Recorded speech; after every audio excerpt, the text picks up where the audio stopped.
안녕하세요. 동포세계 김용필입니다.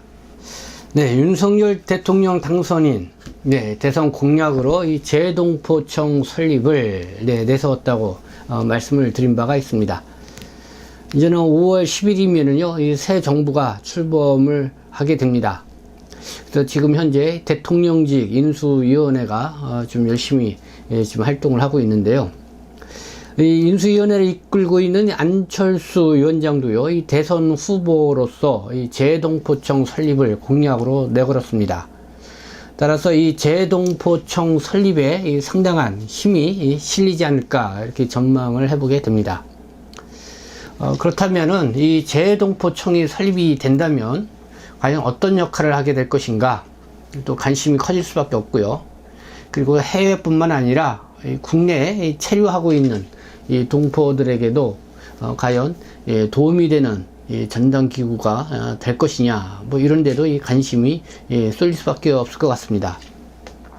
이와 관련해서 어제죠, 이 3월 30일 국회의원회관에서는요, 이 새 정부에 바란다는 이 재동포 정책 이 포럼이 열렸습니다.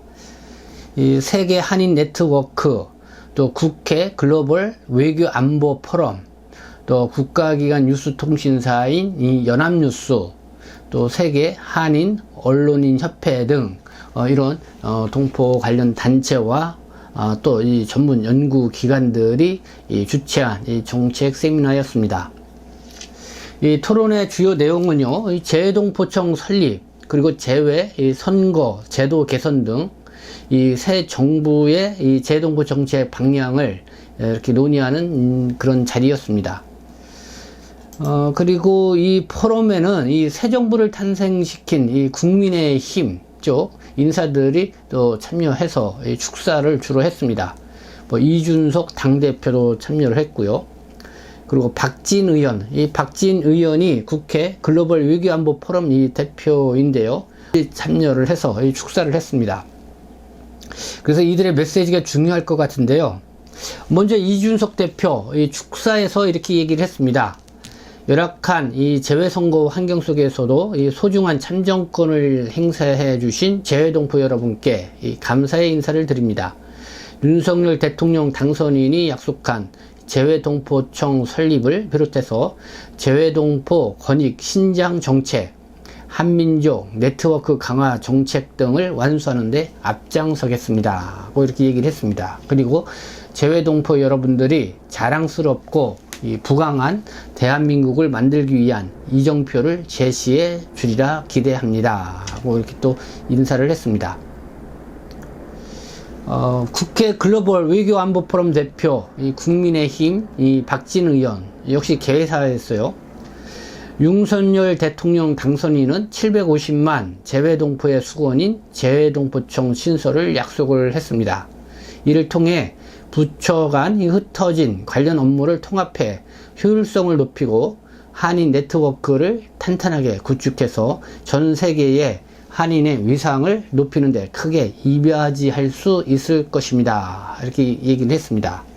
그러면서 이 새 정부는 세계의 자유, 평화, 번영에 기여하는 글로벌 중추국가를 지향할 것이며 그 중심에는 바로 우리 재외동포 커뮤니티가 있습니다. 라고 이렇게 또 강조해서 얘기를 했습니다. 뭐 국민의힘 이준석 당대표나 역시 또 국민의힘이죠. 이 박진 의원의 이 축사를 들어보게 되면은 뭐 새 정부는 이 재동포청 신설에 상당한 힘을 실어주지 않겠나 이렇게 또 여겨지게 됩니다. 그런데 이번 토론회를 또 언론을 통해서 지켜본 일부 전문가들 사이에서는요, 이 재동포 정책이 재외 국민에만 국한되는 것 아니냐 하는 이런 우려의 목소리도 나왔습니다. 왜 그러냐 하면은요, 이 재동포청 설립의 필요성을 이 주제 발표를 한 시사평론가 이종훈 박사가 역대 대통령 후보들이 재동포청 설립을 공약을 했지만은 성사되지 않았던 가장 큰 이유는 인수위원회 논의 단계에서 이 해당 사안이 배제됐기 때문이다. 그리고 인수위원들의 관심 부족, 그리고 또 외교부의 반대가 맞물린 결과이다. 이렇게 지적을 했습니다. 그러면서 이 대안으로요, 이 재외동포청이 아닌 외국 국적 동포를 포함하지 않는 이 재외국민지원청을 설립 필요성을 이렇게 또 제안을 했기 때문에 그렇습니다. 그리고 또 차선책으로는요, 재동포 영사실을 재동포 영사청으로 이 승격을 시켜서 뭐 역할 확대를 고려해 볼 만하다 하면서 또 이런 대안을 제시하기도 했습니다.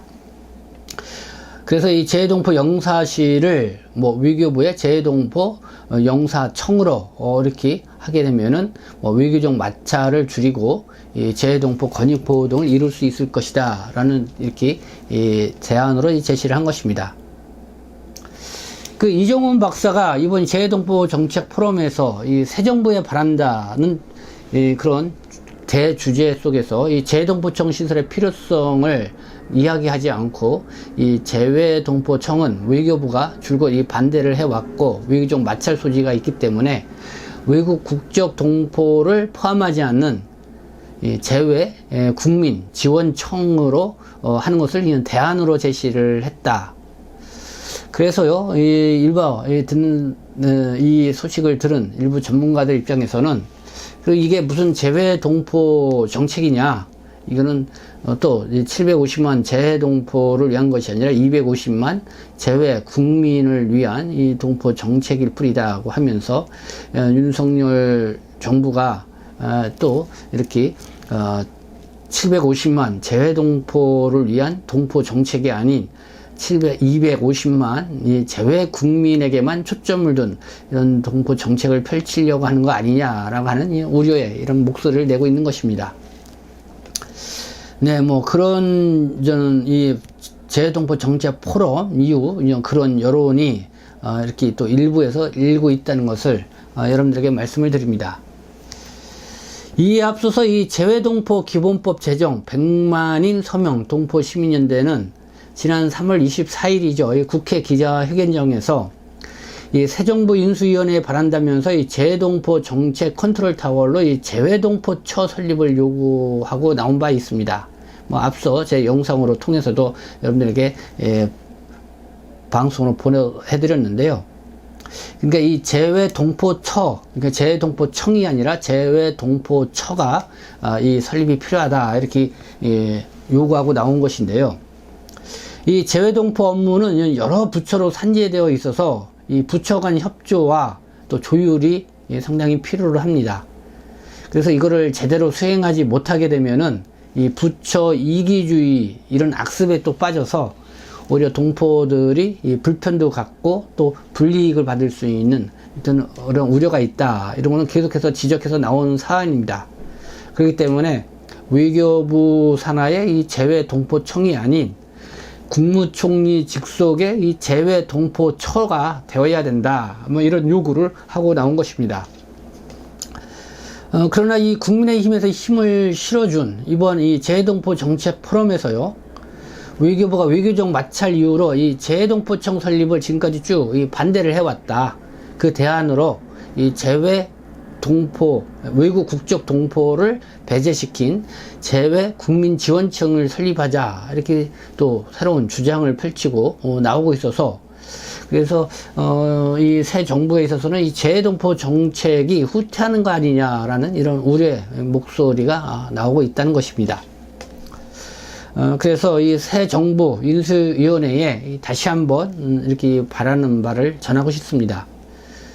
일단은 해외뿐만 아니라 이 국내에 거주하고 있는 750만 재외동포 사회의 여러 이 다변화와 또 시대적 요구를 잘 파악하고, 그래서 당면한 과제를 해결하고 이 모국과의 끈끈한 이 유대관계를 맺으며 나아갈 수 있는 현실성 있는 이 정책을 발굴하고, 그리고 헌법 정신을 구현해낼 수 있는 이 재동포 정책을 이 국정 과제로 이 채택해 줄 것을 다시 한번 강조해서 말씀을 드립니다.